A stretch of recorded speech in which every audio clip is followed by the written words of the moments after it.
On a spring day in 1999, at 26,770 feet on the north face of Everest, a search team found something that had been waiting in the ice for 75 years.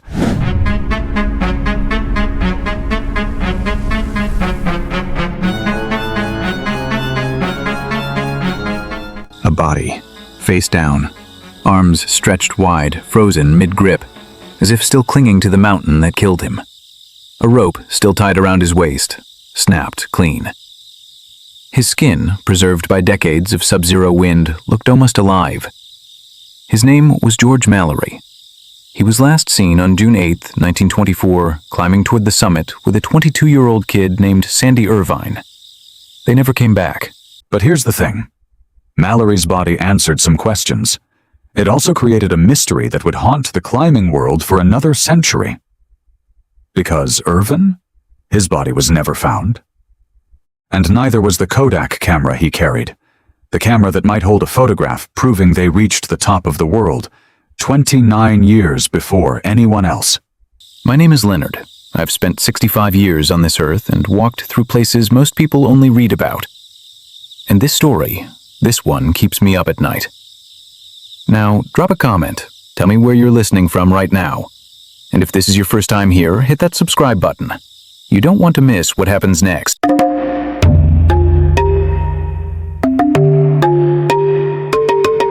On a spring morning in 1999, at an altitude of 26,770 feet on the north face of Mount Everest, a search team stumbled upon a body frozen face down into the mountainside.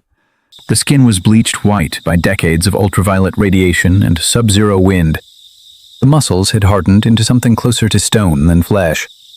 A frayed rope was still knotted around the waist, snapped clean, as if the man had been tethered to someone else at the moment everything went wrong. And this is the last image we have of him. His name was George Lee Mallory. He had been lying there, undiscovered, for 75 years. And what the team found on his body that day didn't answer the greatest mystery in mountaineering history. It made it 100 times worse. My name is Wilder. I've spent most of my life chasing stories in places where the air is too thin and the ground is too steep for common sense to follow. I've crossed glaciers in Patagonia, walked through sandstorms in the Sahara, and slept in ice caves above 20,000 feet. But of all the stories I've carried home, this one, the one about two men who walked into the clouds on the roof of the world and never came back, this one has never let me go. To understand what happened on that mountain, you have to go back, not to 1999.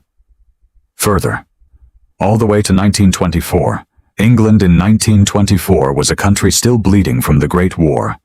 An entire generation of young men had been fed into the trenches of France and Belgium. The British Empire, which once controlled a quarter of the planet, was beginning to crack at the edges. The nation needed a victory, not on a battlefield, but somewhere grander. Somewhere that could remind the world, and remind itself, that Britain still mattered. That somewhere was Everest. The 1924 British Everest expedition was the second serious attempt to reach the summit of the highest point on Earth, 29,032 feet above sea level, a place where the air holds only a third of the oxygen found at sea level, where winds can exceed 100 miles per hour, and where the temperature drops so far below zero that exposed skin freezes in minutes. And at the center of this expedition were two men whose names would become permanently stitched into the fabric of mountaineering legend. The first was George Mallory. He was 37 years old, tall, lean, with sharp features and a quiet intensity that people who met him never forgot.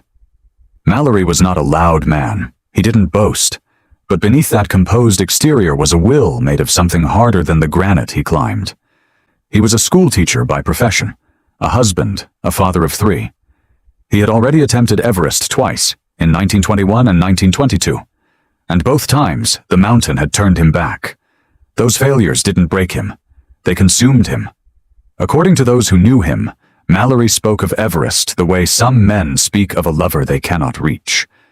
When a journalist once asked him why he wanted to climb Everest, his answer became the most famous 3 words in exploration history.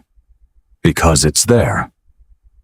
But privately, His letters to his wife, Ruth, revealed something deeper. A man torn between the family waiting at home and an obsession that pulled him toward a peak no human had ever touched. The second man was Andrew Common Irvine, known to everyone as Sandy. He was only 22 years old. Blonde, broad-shouldered, with a boyish face that made him look even younger than he was. Sandy Irvine was not a seasoned high-altitude climber. He had almost no experience above 20,000 feet. What he had was something the expedition needed more desperately than any pair of strong legs, hands that could fix anything. The oxygen systems the team relied on were primitive, unreliable machines, heavy metal cylinders connected to rubber tubes and fragile valves that cracked in the cold. They broke constantly. Irvine, who had studied engineering at Oxford, could strip one down and rebuild it faster than anyone alive. He redesigned the apparatus to be lighter, more efficient, and more durable. Without Irvine's modifications, the team would have had no functioning oxygen at all. Many members of the expedition questioned the decision to pair Mallory with Irvine for the summit attempt, instead of more experienced climbers. But Mallory insisted. He needed those hands. He needed someone who could keep the oxygen flowing when everything above 27,000 feet was trying to kill them. On the morning of June 8, 1924, George Mallory and Sandy Irvine left Camp 6 at approximately 26,800 feet and began climbing toward the summit. The weather was unstable. Thick clouds wrapped around the upper mountain like a gray shroud, hiding the two men from anyone watching below. Their teammate Noel Odell, a geologist in his early 40s, experienced but methodical, the kind of man who recorded every observation in his notebook with scientific precision, was climbing behind them in support. Odell was the last human being to see Mallory and Irvine alive. Just before 1 o'clock in the afternoon, something extraordinary happened.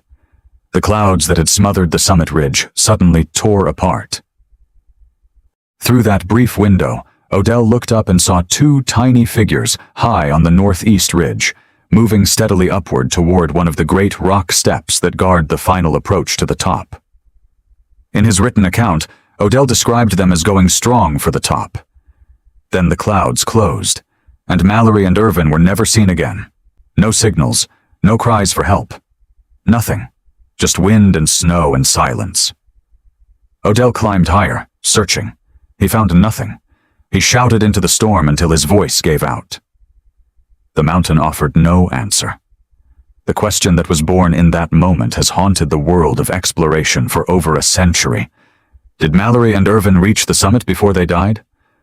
Were they the first human beings to stand on top of Everest, 29 years before Edmund Hillary and Tenzing Norgay officially did it in 1953? And when that search team found Mallory's frozen body in 1999, his face pressed into the gravel, his arms stretched wide as if still trying to hold on, his rope snapped, his bones broken. One critical thing was missing. Sandy Irvine. His body was nowhere to be found, and neither was the Kodak pocket camera he had been carrying, the camera that might hold a photograph taken on the summit, on a roll of film that experts believe could still be developed after all these decades. That camera became the holy grail of mountaineering, a small metal box buried somewhere in the ice of Everest that could rewrite history. Now, drop me a comment. Tell me where you're listening from right now. What country, what city, what time is it where you are? And if you haven't already, hit that subscribe button. Because what happens next in this story, the obsession, the storms, the politics, and the moment a man unclips from his safety rope at 27,000 feet to chase a ghost, you don't want to miss a single word.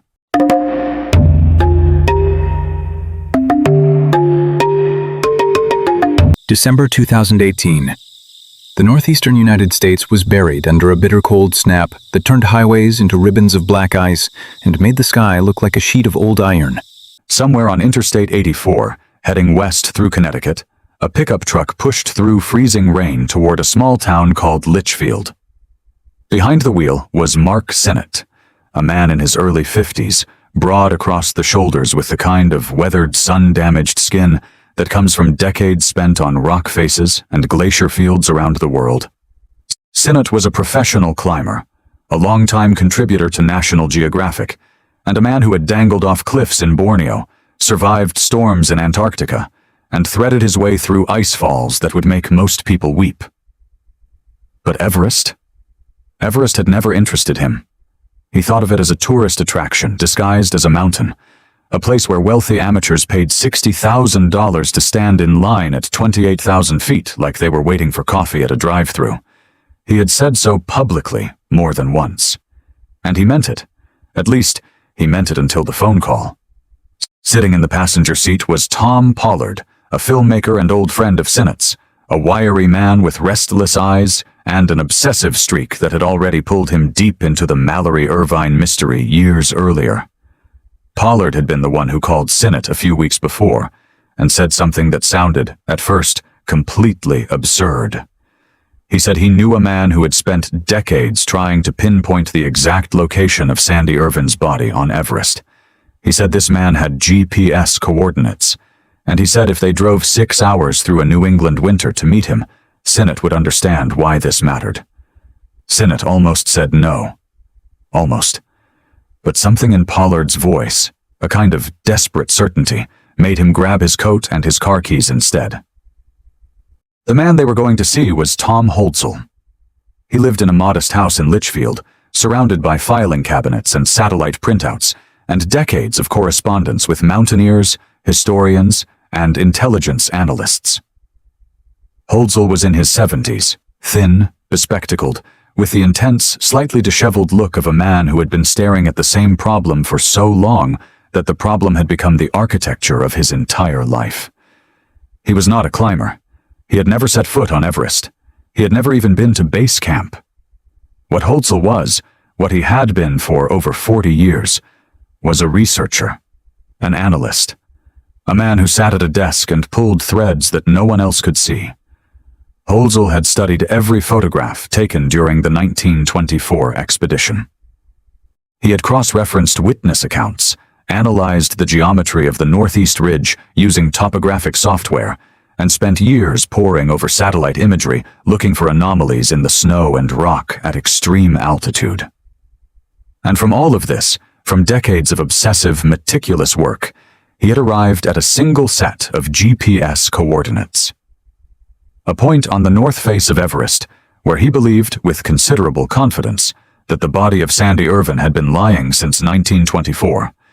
He also believed that the Kodak camera, the one that could rewrite the history of mountaineering, was still with the body, preserved by nearly a century of sub-zero temperatures. Sinnott sat in Holdsall's cluttered living room and listened. He looked at the maps. He examined the satellite images. He asked hard questions and received answers that were detailed, logical, and disturbingly persuasive. By the time he and Pollard drove back through the frozen Connecticut night, something had shifted inside him. He didn't want to admit it. But the flame was lit. Back home in New Hampshire, Sinnott tried to return to normal life. He had a wife, Hampton, a woman with a quiet steadiness about her, the kind of person who could hold a household together while her husband disappeared into some of the most dangerous places on Earth. Hampton was not fragile. She had married a man who climbed for a living, and she understood what that meant. But understanding it and being at peace with it were two very different things. When Sinnott sat across from her at the kitchen table and told her he was thinking about leading an expedition to the north face of Everest to search for a body that had been missing for nearly 100 years, Hampton did not scream or cry. She asked questions. Careful, measured questions. How long would he be gone? What were the risks? Who else was going? Each question was calm on the surface, but loaded with the weight of every expedition she had watched him leave for, every phone call she had waited for in the middle of the night, every news report about dead climbers that made her stomach drop before she could confirm her husband was not among them. Sinnott later admitted that this conversation, not the altitude, not the cold, not the politics, was the hardest part of the entire journey. The line between passion and obsession is invisible until you cross it, and the people who love you are always the first to see which side you're standing on. But Sinnott could not let it go. In the weeks that followed, he dove into the history with a hunger that surprised even himself. He traveled to archives and museums in England, where the original documents from the 1924 expedition were stored in climate-controlled rooms that smelled of old paper and wood polish. He read Mallory's letters to his wife, Ruth. Letters written in a careful hand, full of love and longing, and a strange premonition that he might not return. In one letter, Mallory described the mountain as a thing that had claimed his soul. In another, he told Ruth that this would be the last time, that after this expedition he would come home and never leave again. He never came home. Sinnott sat in the reading room of the Alpine Club in London, holding those letters in gloved hands, and felt a chill that had nothing to do with the English weather. He recognized himself in Mallory's words. The same pull, the same inability to say no to the thing that called him, the same quiet guilt toward the woman waiting at home. While the research consumed his mind, Sinnott began preparing his body. He installed an altitude simulation tent in his bedroom, a sealed enclosure that pumped in air with reduced oxygen levels, mimicking conditions at 15,000 feet, then 18,000, then higher. Every night, he zipped himself inside and tried to sleep while his lungs worked harder for each breath. The training was miserable. Headaches, restless sleep, a constant feeling of suffocation that never fully went away. He also consulted Adrian Bollinger, a renowned American mountaineer who had summited Everest multiple times and developed a method called rapid ascent, which dramatically shortened the acclimatization period by pre-adapting the body at lower altitudes before the expedition even began. Bollinger, a fit and focused man in his 40s with the calm confidence of someone who had repeatedly survived conditions that killed others, walked Sinnott through the protocol in detail, warning him that the method was effective but unforgiving if executed poorly. By early 2019, the pieces were in place. National Geographic agreed to sponsor the expedition. The filmmaker Renan Ozturk, a lean, quiet artist-athlete known for shooting extraordinary footage in impossible conditions, a man who moved through high altitude with the eerie grace of someone born above the clouds, joined the team with a plan to fly specially modified drones at altitudes where no drone had ever operated. The mission was now official. They would climb the north face of Everest. They would search for Sandy Irvine. They would find the Kodak camera. And they would answer the question that had haunted the mountaineering world for nearly a century. Whether the mountain would let them was another matter entirely.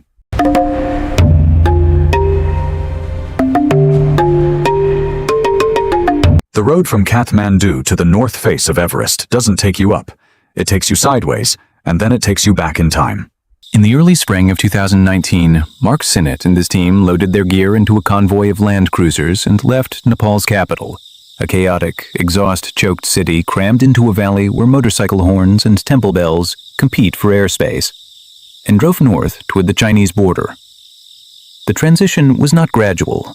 One moment they were threading through Kathmandu's narrow streets, dodging stray dogs and fruit carts. The next, they were climbing switchbacks into the Himalayas, watching the green terraced hillsides of Nepal give way to something harder and emptier. At the Friendship Bridge border crossing, the team handed over their passports to Chinese officials and stepped from one country into another, from the relative openness of Nepal into the tightly controlled machinery of the People's Republic. Sinnott later noted that the change in atmosphere was immediate. The Nepali side of the border was loose, noisy, human. The Chinese side was quiet, orderly, watched. The team that Sinnott had assembled was small but carefully chosen. There was Renan Ozturk, the filmmaker introduced in the previous chapter, whose camera equipment cases alone weighed as much as some people's entire kit. There was Jamie McGuinness, a veteran expedition organizer from New Zealand, a tall, deliberate man in his 50s, with a deeply lined face, and the unflappable patience of someone who had spent years navigating the bureaucratic labyrinths of Himalayan climbing permits. McGuinness had run expeditions on both sides of Everest for decades, and he understood something that Sinnott was only beginning to grasp. On the north face, the mountain was not the biggest obstacle. The government was. There was also Nick, a strong and experienced climber who served as part of the core team, dependable and even-tempered, the kind of man who carried more than his share without being asked. And there were the Sherpa members of the expedition, men whose names and contributions Sinnott would come to regard as inseparable from anything the team achieved. Though at this stage of the journey, the full weight of that partnership had not yet revealed itself. The drive across the Tibetan Plateau was a slow passage through one of the most desolate landscapes on Earth. The plateau sits at an average elevation of around 15,000 feet, higher than most mountains in the continental United States, and it stretches for hundreds of miles in every direction, a vast brown emptiness under a sky so blue it looks artificial. The air was already thin enough to make breathing feel like drinking through a narrow straw. The wind never stopped. Small Tibetan villages appeared and disappeared like mirages, clusters of whitewashed stone houses with prayer flags snapping on their roofs, yaks standing motionless in the dust, and almost no people visible. The team passed through military checkpoints where young Chinese soldiers in green uniforms examined their documents with expressions that betrayed nothing. At one checkpoint, the convoy was held for nearly 3 hours, while officials made phone calls to someone in an office the team would never see. No explanation was given. No explanation was expected. This was how things worked on the Chinese side of Everest, and the sooner you accepted it, the less energy you wasted being angry about it. The bureaucratic friction had started long before the team reached Tibet. Securing permits to climb the North Face required months of negotiations with the China-Tibet Mountaineering Association, the government body that controlled all access to Everest from the north. The process was opaque, unpredictable, and loaded with political undercurrents that had nothing to do with mountaineering. The Chinese government had been tightening its grip on Everest access for years, and every foreign expedition was scrutinized not just for safety compliance, but for political sensitivity. Sinnott's team had an additional problem. Their stated mission, to search for the remains of a British climber who disappeared in 1924, touched nerves that went far deeper than anyone initially anticipated. The history of Everest from the Chinese side was tangled with national pride. China's own mountaineering teams had summited Everest from the north in 1960 and again in 1975, and these achievements were celebrated as triumphs of communist determination over imperialist nature. The 1960 ascent, in particular, was a cornerstone of Chinese mountaineering mythology. If an American-led team were to find evidence that a British climber had already reached the summit from the north in 1924, 36 years before the Chinese, it would complicate a narrative that Beijing had spent decades carefully constructing. Nobody said this out loud, but it hung over every interaction like altitude sickness, invisible, constant, and impossible to ignore. Sinnott found himself learning a new kind of climbing. Not the physical kind, where the rules are dictated by gravity and ice and the limits of the human body. This was political climbing, a careful, exhausting ascent through layers of authority where a wrong word or an impatient gesture could cost the entire expedition its access. He learned to speak in generalities when asked about the mission's objectives. He learned to smile through delays that felt deliberately designed to test his resolve. He learned that on the North Face, patience was not a virtue, but a survival skill, as essential as supplemental oxygen. Jamie McGuinness, who had decades of experience with this exact kind of friction, guided Sinnott through the invisible protocols with the calm of a man diffusing a bomb in slow motion. McGuinness understood that Chinese officials were not obstacles to be overcome, but gatekeepers to be respected, and that the difference between those two approaches was often the difference between an expedition that happened and one that didn't. While the political chess game unfolded, Renan Ozturk was dealing with a different kind of uncertainty. His plan to fly drones at extreme altitude, above 26,000 feet, into the zone where Irvin's body was believed to rest, was unprecedented. No one had ever successfully operated a commercial drone at that height. The physics were brutally simple. At 26,000 feet, the air density is roughly 40% of what it is at sea level. Drone rotors, which generate lift by pushing air downward, lose effectiveness almost proportionally. A drone that hovers effortlessly in Portland becomes a struggling, unstable machine in the death zone. Battery performance collapses in extreme cold, Lithium cells that last 30 minutes at room temperature might last 8 minutes at minus 30 degrees. And the wind above 8,000 meters is not a breeze. It is a force that can accelerate from calm to 60 miles per hour in seconds, capable of slamming a 2-pound drone into a rock face with enough violence to shatter it instantly. Ozturk had modified his drones before departure, stripping unnecessary weight, adjusting rotor pitch, insulating battery compartments with custom thermal wraps. But he knew, with the honest pragmatism of a man who had worked in extreme environments for years, that there was no way to know if any of it would work until they were actually up there, launching a machine into air that did not want to hold it. After days of driving, waiting, being checked, being delayed, and being watched, the convoy finally reached Rongbuk, the last settlement before Everest Base Camp on the north side. Rongbuk is home to the highest monastery in the world, a small, wind-battered building at about 16,300 feet, where Tibetan monks have lived for centuries in the shadow of the mountain they call Chomolungma, goddess mother of the world. The team stopped there briefly. The air smelled of juniper incense and cold stone. Then they drove the last miles to base camp, where the Rongbuk Glacier spread out before them like a frozen highway leading directly to the base of the north face. Everest rose above everything, not beautiful, not inviting, but massive beyond comprehension, its summit trailing a plume of wind-blasted snow that looked like white smoke pouring from the top of a furnace. Sinat stood there and understood, for the first time with his whole body and not just his intellect, that the mountain did not care about his mission, his sponsors, his GPS coordinates, or the camera buried somewhere in its ice. The search was about to begin.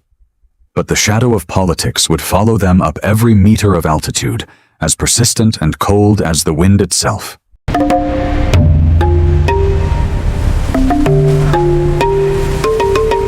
For several days after arriving at base camp on the north side, the team settled into the strange rhythm that governs life at 17,000 feet. The mornings were bright and still, the sun hitting the glacier with a blinding white glare that forced everyone into dark goggles before breakfast. By afternoon, clouds rolled in from the west, the temperature dropped 30 degrees in an hour, and the wind picked up until the tent walls snapped like gunshots.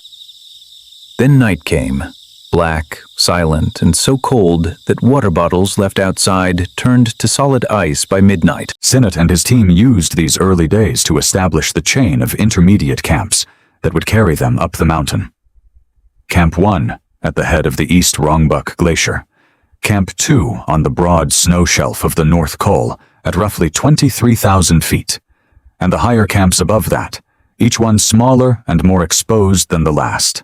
The Sherpa members of the expedition did the heaviest work during this phase, carrying loads of rope, fuel, tents, and oxygen cylinders up routes they had fixed themselves, often in the dark, often alone, often in conditions that would have turned back most Western climbers before lunch.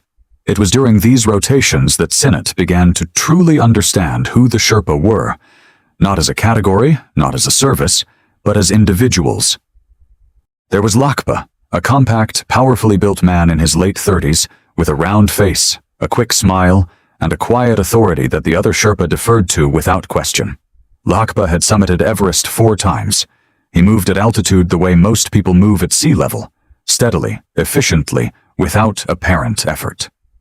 His lungs, like those of many Sherpa, carried a genetic advantage built over generations of life above 12,000 feet, a higher concentration of hemoglobin, more efficient oxygen absorption, blood vessels that dilated rather than constricted in thin air. These were not trained adaptations. They were inherited ones, written into the biology of a people who had lived in the shadow of the Himalayas for centuries. But biology alone did not explain what the Sherpa endured. They carried heavier loads. They climbed ahead of the clients to fix ropes and establish camps. They broke trail through waist-deep snow while the Western climbers rested in their tents. And when something went wrong, when a storm hit, when someone collapsed, when a crevasse opened under someone's feet, it was almost always a Sherpa who responded first. The risks they bore were not proportional to the recognition they received. Sinat knew this. He wrote about it with a discomfort that was personal, because he also knew that he was part of the system that created the imbalance. He was the Westerner who paid. They were the workers who carried. Above Camp 2, the mountain entered what climbers call the death zone. Everything above roughly 26,000 feet, or 8,000 meters. Sinnott devoted considerable thought to what happens to the human body in this region, and it is worth pausing here because without understanding the death zone, nothing that follows makes sense. At 26,000 feet, each breath delivers approximately 1/3 of the oxygen available at sea level. The body responds to this deficit with a cascade of failures that begin almost immediately and accelerate with every hour of exposure. The brain swells inside the skull, pressing against bone, producing headaches so severe that climbers have described them as feeling like an axe embedded in the forehead. Judgment deteriorates. Hallucinations appear. Climbers have reported seeing people who aren't there, hearing music, having full conversations with dead companions. Muscles begin to consume themselves for fuel. Blood thickens, increasing the risk of clots. Fingers and toes lose circulation and begin to freeze from the inside out. The body is not adapting to the death zone. It is dying in the death zone, cell by cell, and the only question is whether you can get in and get out before the process becomes irreversible. Even the Sherpa, with all their physiological advantages, cannot survive prolonged exposure. No one can. The team pushed higher through the first weeks of May, rotating between camps to build acclimatization, ferrying supplies, testing equipment. Ozturk attempted several drone flights at intermediate altitudes with mixed results. The machines flew, but sluggishly, their rotors clawing at air that was too thin to grip properly. Batteries died faster than predicted. One drone was nearly lost to a gust that came from nowhere and slammed it sideways toward a rock wall before Ozturk managed to wrestle it back by remote. The technology was being pushed to its absolute limit, and the limit was pushing back. Then the storm came. It arrived without adequate warning on a night when much of the team was positioned at the higher camps. The wind did not build gradually the way storms sometimes do at altitude, giving climbers time to secure their shelters and prepare. It hit like a detonation. One moment, the air was cold but calm. The next, the world was a screaming white darkness. Gusts that later estimates placed at over 80 miles per hour tore across the exposed ridgeline and struck the tents with a force that bent aluminum poles like wire. The fabric didn't just flap, it shredded. Tent walls that had been taut and solid one second were ripped open the next, exposing the climbers inside to wind-chill temperatures that plunged below -40. Sinnott described the sound as something between a freight train and a jet engine, a continuous deafening roar that made verbal communication impossible even at a distance of 2 feet. The team members grabbed whatever they could, sleeping bags, down jackets, each other, and tried to survive. On the ice wall below one of the upper camps, a group of climbers found themselves pinned to the fixed ropes, unable to move up or down, hanging in their harnesses while the wind battered them like a fist. A rescue effort was organized from below, Sherpa climbers moving upward into the teeth of the storm to reach the stranded group. But progress was measured in inches, and every step carried the risk of being blown off the face entirely. When the wind finally dropped enough for movement, Sinnott made the call. They were going down. All of them. Immediately. The camps above were destroyed or damaged beyond use. Equipment was scattered across the mountainside, or buried under snow. The team descended to base camp, in a state of exhausted, shell-shocked silence. For some, it was the worst night they had ever spent on a mountain. For the Sherpa, it was one of many. Another entry in a long catalog of storms survived. Another night when the mountain reminded everyone who was really in charge. But the crisis was not over. Back at base camp, Nick, the steady, reliable climber who had been quietly essential to the team's logistics since the beginning, began complaining of chest pain. At first, the team's medical protocols treated it as a standard altitude ailment. Headaches and chest tightness were so common above 17,000 feet that they barely warranted mention. But Nick's condition worsened with alarming speed. Within hours, the pain had escalated from discomfort to agony. His breathing became rapid, shallow, desperate, the gasping of a man whose lungs were no longer doing what lungs are supposed to do. The team doctor examined him, and the color drained from his face. The diagnosis was pulmonary embolism, a blood clot that had formed, likely triggered by dehydration and the thickening of blood at altitude, and traveled to his lungs, where it was now blocking the flow of oxygen to his bloodstream. A pulmonary embolism at sea level is a medical emergency. At 17,000 feet, with the nearest hospital a helicopter ride and several hours away, it is a death sentence without immediate evacuation. The call went out. A rescue helicopter, one of the few machines capable of operating at base camp altitude on the north side, was dispatched. The wait was excruciating. Nick lay in a tent, conscious but deteriorating, while his teammates stood outside and watched the sky and tried not to think about what would happen if the helicopter was delayed by weather or mechanical failure or Chinese bureaucracy. When the machine finally appeared, a small dark shape beating against the enormous white backdrop of the glacier, the relief was physical, a collective exhale that felt like the first real breath anyone had taken in hours. Nick was loaded aboard and flown to Kathmandu, where surgeons stabilized him. He survived. But his expedition was over, and the message his evacuation left behind was impossible to ignore. Death on Everest was not an abstraction from a history book. It was not a story about two men in 1924. It had just reached into the tent next to Sinnott's and grabbed someone by the lungs. The question that hung in the thin air of base camp after the helicopter disappeared over the horizon was the one that Sinnott could no longer avoid. Was a 95-year-old camera worth another human life?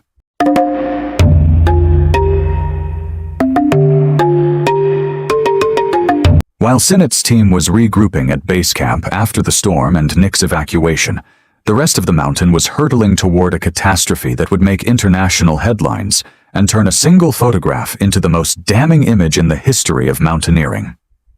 The spring of 2019 had already been brutal. Unpredictable weather, heavy snowfall, and a compressed climbing season that left expedition leaders across both sides of Everest scrambling to adjust their schedules. But the real disaster was not weather. It was arithmetic. Too many people, too little time, and a system that had long since stopped pretending that safety mattered more than money. On the south side, the Nepali government had issued a record number of climbing permits that season, 381, each costing $11,000, a revenue stream that the impoverished nation depended on and was reluctant to restrict. On the north side, China controlled access with fewer permits but tighter political oversight. And the permits they did grant created their own bottleneck on a route that narrows to a single fixed rope near the summit ridge. The weather window, the brief period in late May when the jet stream lifts off Everest's peak and the wind drops enough to allow a summit attempt, was unusually short in 2019. What would normally be a window of several days compressed into barely 48 hours. The result was that nearly every climber on both sides of the mountain attempted to summit on the same 2 days. The photograph that went around the world was taken by a climber named Nirmal Purja, a compact, powerfully built former Gurkha soldier from Nepal, with a broad face, an easy grin, and an almost supernatural tolerance for altitude. Purja was attempting to summit all 14 of the world's 8,000-meter peaks in record time, and he carried a camera as naturally as most people carry their phone. The image he captured showed something that looked like it belonged in a theme park, not on the highest point on Earth. A single-file line of climbers, hundreds of them, stretching along the narrow summit ridge of Everest, each one clipped to the same fixed rope, waiting. Some had been standing in that line for over 2 hours, at 29,000 feet, in the death zone, where every minute of waiting was a minute closer to death. 11 climbers died on Everest that season, not from avalanches, not from falls. Most of them died from exhaustion, exposure, and the cumulative effect of spending too many hours above 26,000 feet while waiting in a line that did not move. They died standing up. They died sitting down. They died clipped to the rope with their oxygen running out, while dozens of people shuffled past them in both directions.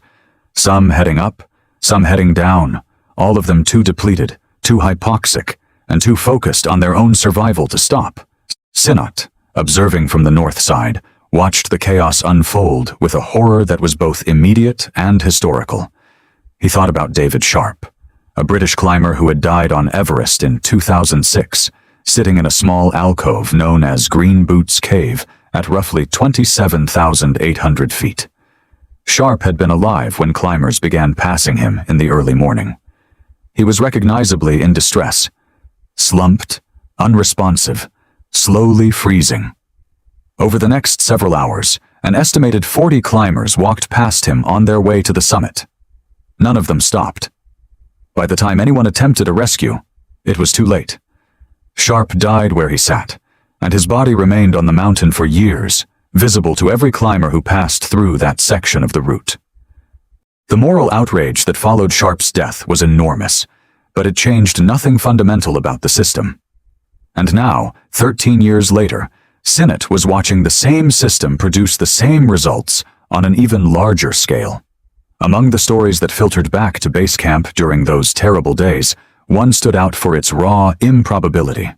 An Indian woman, a climber whose name circulated through camp in fragments, a small figure with dark hair and a determination that bordered on biological stubbornness, had been caught in the traffic jam near the summit and began suffering severe frostbite. Her hands and feet lost sensation. Her movements slowed. At some point she could no longer walk. By every reasonable medical calculation, she should have died on that ridge. Instead, she crawled, inch by inch, through snow and over rock, past other climbers who were themselves barely functional. She dragged herself downward with nothing but the fading engine of her own will. She made it to a camp where Sherpa were able to assist her. She survived, though the cost to her body was severe. Her story was a miracle wrapped in a condemnation. Proof of what the human spirit could endure, and proof of how completely the system had failed to prevent the situation that required such endurance in the first place. The Sherpa, who had watched season after season of this escalating recklessness, reached their breaking point. The discontent had been building for years, since the 2014 avalanche on the Khumbu icefall that killed 16 Sherpa in a single morning, the deadliest single disaster in Everest's history at that time. That tragedy had sparked protests and work stoppages that shut down the south side for the rest of the season. Now, in 2019, the anger resurfaced. Sherpa workers on both sides of the mountain began openly questioning the conditions they were expected to work in. They pointed out what everyone already knew, but few were willing to say aloud: that the entire commercial Everest industry was built on their backs and their lungs and their willingness to risk death for a fraction of the money that Western guiding companies charged their clients. A guided Everest expedition from the south side cost between $30,000 and $100,000 per client. The Sherpa who made those expeditions possible, who carried the loads, fixed the ropes, cooked the meals, administered emergency oxygen, and sometimes literally dragged semi-conscious clients down from the death zone, earned between $3,000 and $8,000 for an entire season. The math was obscene, and the Sherpa were done being quiet about it. Some refused to work. Others demanded renegotiated contracts. The atmosphere at base camp on both sides became tense, with a conflict that had nothing to do with weather or altitude and everything to do with money, power, and who owned the right to profit from the most famous mountain on Earth. For Sinat, this was not an abstraction. He was inside the system he was criticizing. His expedition employed Sherpa. His mission depended on them. Without Lakpa and the other Sherpa members of the team, Sinat could not have reached base camp, let alone the upper mountain. He was a Westerner with a sponsor, a camera crew, and a historical mystery. And the people who made his quest physically possible were the same people whose labor was being systematically undervalued by the industry he was participating in. He wrote about this contradiction without flinching, and the honesty was uncomfortable precisely because it offered no resolution. There was no clean way to be a Western climber on Everest and also be an advocate for Sherpa rights. The two positions existed in permanent tension, like a rope stretched between two anchors that were slowly pulling apart. Meanwhile, the political pressure on Sinat's team intensified. Chinese officials, rattled by the international media coverage of the traffic jam and the deaths, coverage that cast the mountain's management in an unflattering light, began tightening restrictions on the north side. Sinat's team, already operating under scrutiny because of the politically sensitive nature of their search mission, found themselves facing new obstacles. Access to certain areas was restricted without explanation. Questions were asked about the team's filming activities. The atmosphere shifted from bureaucratic inconvenience to something closer to active obstruction. The officials who had been merely unhelpful before now seemed hostile, as if the global embarrassment of the 2019 season had made them determined to reassert control over every foreign presence on their side of the mountain. Sinat felt the walls closing in, not the rock walls of Everest, but the invisible walls of a political system that viewed his mission as a liability. The day Everest collapsed wasn't the day the mountain fell. It was the day the human machinery around it, the permits, the profits, the politics, the willful blindness to preventable death, finally broke open in front of the entire world. And Sinat stood in the middle of it, holding a set of GPS coordinates to a body that no one in power wanted him to find.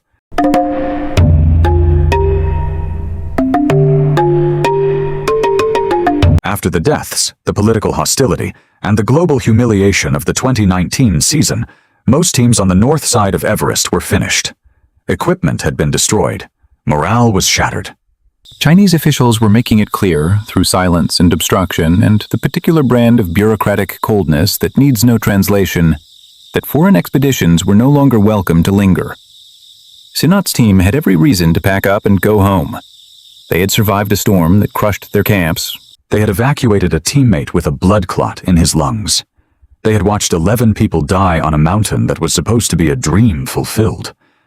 The mission, finding Sandy Irvin's body and the Kodak camera that might rewrite history, had produced nothing. No body, no camera, no answers. And yet, in the final days of the climbing season, a narrow window of acceptable weather appeared on the forecast like a crack of light under a locked door. It might last 2 days. It might last 12 hours. There was no guarantee. But it was there, and Sinat knew it was the last chance he would get. He made the decision to go up one more time, not with the full team, not with the heavy logistics of a proper summit attempt.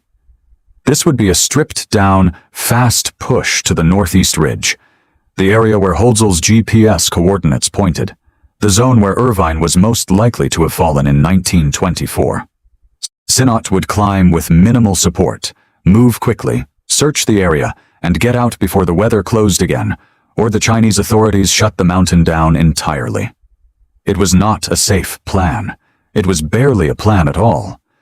But after months of preparation, weeks of frustration, and the accumulated weight of everything that had gone wrong, Sinat could not bring himself to leave without looking.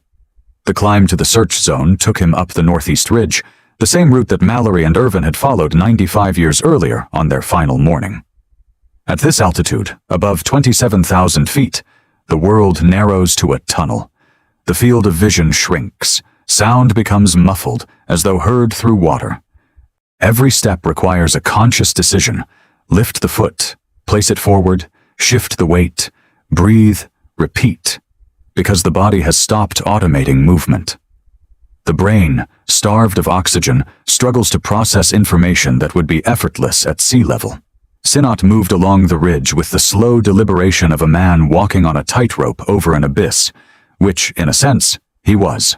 The northeast ridge of Everest is not wide. In places it narrows to a few feet, with the north face dropping away on one side and the Kangshung face on the other, two of the most terrifying vertical drops on Earth, thousands of feet of empty air waiting below each boot. It was here that Sinat reached the second step, the vertical rock band at roughly 28,200 feet that has been at the center of the Mallory debate for decades. The second step is a 90-foot cliff face that interrupts the ridge like a wall built across a highway. In 1975, a Chinese expedition bolted an aluminum ladder to the steepest section, and every climber since has used that ladder to bypass the hardest moves. But in 1924, there was no ladder. There was only bare rock, thin air, and whatever Mallory and Irvine carried with them. The question that had consumed historians, climbers, and obsessives like Tom Holzel for generations was simple.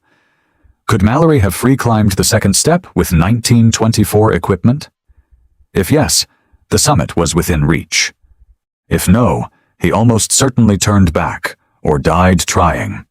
Conrad Anker, a legendary American climber, tall, angular, with the quiet confidence of a man who had spent his life solving problems on vertical surfaces, had attempted to answer this question definitively. Anker was the man who had found Mallory's body in 1999, and he returned to the second step in both 1999 and 2007 to climb it without the Chinese ladder, using only the type of equipment available in 1924. His conclusion was unequivocal. The climbing was too difficult. The hardest section, a smooth, near-vertical slab near the top, required moves that Anker graded at 5.8 to 5.9 on the modern climbing scale. Manageable at sea level, but at 28,000 feet, with hobnailed boots and no modern protection, effectively impossible. The mountaineering community largely accepted Anker's verdict. Mallory could not have climbed the second step. Therefore, Mallory did not reach the summit. But when Sinnott stood at the base of the second step himself, breathing bottled oxygen through a mask that fogged with every exhale, he saw something that made him pause. Below the smooth slab that had defeated Anker's analysis, there was a horizontal crack, a narrow fissure running across the rock face at roughly chest height. It was not large, but it was there, and it was exactly the right size and shape to accept the shaft of an ice axe used as a handhold or a lever. Mallory carried an ice axe. Mallory was one of the most resourceful climbers of his generation, a man who had pioneered routes across the Alps with equipment that modern climbers would consider laughable. Sinnott stared at that crack and thought about something that Anker, climbing in the modern style with modern instincts, might not have considered. That Mallory would not have approached the problem the same way. He would have looked for shortcuts, for tricks, for any feature in the rock that could give him an advantage. That crack was exactly the kind of feature Mallory would have found. It did not prove anything. But it reopened a door that the climbing world had assumed was closed. Beyond the second step, Sinnott entered the search zone. And here, he did something that he knew was extraordinarily dangerous. He unclipped from the fixed safety rope. The rope was the only thing connecting him to the system of anchors that would catch him if he fell. Without it, a single slip, a misplaced foot, a crumbling edge of rock, a gust of wind at the wrong moment, meant a fall of thousands of feet with no possibility of rescue or survival. He unclipped because the area he needed to search was off the established route, away from the fixed lines, in a section of broken rock and ice where Irvine's body might have come to rest after a fall from the ridge above. He crawled on his hands and knees across loose stone, scanning the ground for any trace of a human presence. A scrap of fabric, a fragment of bone, the glint of metal, anything that might have survived 95 years of wind, snow, and ultraviolet radiation. His fingers were numb inside his gloves. His vision blurred and sharpened in cycles as his oxygen-starved brain fought to maintain focus. Every second off the rope was a second in which the mountain could kill him with casual indifference. He found nothing. No body, no camera, no cloth, no bone. The mountain had kept its secret. Sinnott clipped back onto the rope, descended, and returned to base camp alive. The expedition was over. The search had failed. And yet, in the days that followed, as the team packed their gear and prepared for the long journey home across the Tibetan Plateau, Sinnott found himself experiencing something he had not expected. A quiet sense of peace. He wrote later that a part of him was glad they had not found Irvine. That the mystery, in its unsolved state, was more powerful and more beautiful than any answer could have been. That Mallory and Irvine, forever frozen in the moment Odell last saw them through that break in the clouds, two small figures moving strongly toward the top, would remain there, suspended between earth and sky, between triumph and tragedy, between knowing and not knowing. But the story did not end on the mountain. Approximately 6 months after the book was published, Sinnott received a communication that sent a shiver through everything he thought he understood about the case. A former senior official from the British Embassy in Beijing, a man who had served in China during the 1980s and had kept silent for nearly 4 decades, contacted Sinnott and revealed something extraordinary. In 1984, during a meeting at the headquarters of the Chinese Mountaineering Association in Beijing, a woman named Pan Duo had spoken about her experiences on Everest. Pan Duo was a remarkable figure, a Tibetan woman, strong and weathered, who in 1975 had become the first woman to successfully summit Everest from the North Face as part of a Chinese expedition. During that 1984 meeting, Pan Duo mentioned, almost in passing, that her team had discovered a body at a very high position on the mountain during their 1975 climb. The body was not Mallory. Mallory's remains were found at a different location in 1999. If Pan Duo's account was accurate, the body her team found was almost certainly Sandy Irvine. The implications were staggering. The Chinese had potentially known where Irvine was since 1975, 44 years before Sinnott's expedition. The British diplomat had known since 1984, 35 years. Neither had said a word. The questions multiplied like cracks in ice. Why did the Chinese team not report the discovery publicly? Was the suppression political, a deliberate act to prevent a British first ascent claim from undermining Chinese mountaineering achievements? Why did the British official stay silent for almost 4 decades? What other secrets about Everest's history were buried not in snow, but in filing cabinets and diplomatic silences? There were no answers. There might never be. And perhaps that was the final truth of the story. The third pole, the title Sinnott chose for his book, was not just Everest. It was the space between fact and legend, between obsession and reason, between the living and the dead. The North Pole had been reached. The South Pole had been reached. But the third pole, the highest point on Earth, still held its last secret. Somewhere in the ice and rock of that northeast ridge, Sandy Irvine lay with a camera that might contain the answer to the greatest question in the history of exploration. And above him, forever climbing, forever unreachable, 2 shadows moved through the clouds toward a summit that no one could prove they reached, and no one could prove they didn't. You know, after everything we've been through in this story, after the storms and the politics and the bodies frozen in ice, I think the lesson is simpler than we expect. George Mallory left his wife and 3 children to chase a mountain. Mark Sinnott sat at his kitchen table and looked into his wife's eyes and had to decide if a camera buried in snow for 100 years was worth the risk of never coming home. Every single person on that mountain in 2019, from the wealthiest client to the quietest Sherpa, made a choice between what was safe and what was calling them. And we do the same thing. Not on Everest, not at 28,000 feet, but every single day. We choose between comfort and growth, between staying where we are and walking toward something that scares us, between the life we have and the life we know we are supposed to live. The mountain does not have to be made of rock and ice. Sometimes it is a conversation you have been avoiding. Sometimes it is a dream you keep putting off. Sometimes it is just the courage to say, I am not done yet. But here is what Mallory and Irvine teach us. The summit is not the point. They may have reached it, they may not have. We will probably never know. And that is okay. Because what matters is that when the clouds parted for that one brief moment, they were still climbing. They were still moving forward. They did not stop. So whatever your mountain is, keep climbing, even when the wind is against you, even when you cannot see the top. If this story moved something inside you, share it with someone who needs to hear it today. Leave a comment and tell me what your mountain is right now. Subscribe so you do not miss the next story. And if you believe that courage and faith can carry us through the hardest days, type Amen in the comments. May God bless every single one of you listening right now, wherever you are in the world, whatever mountain you are facing tonight.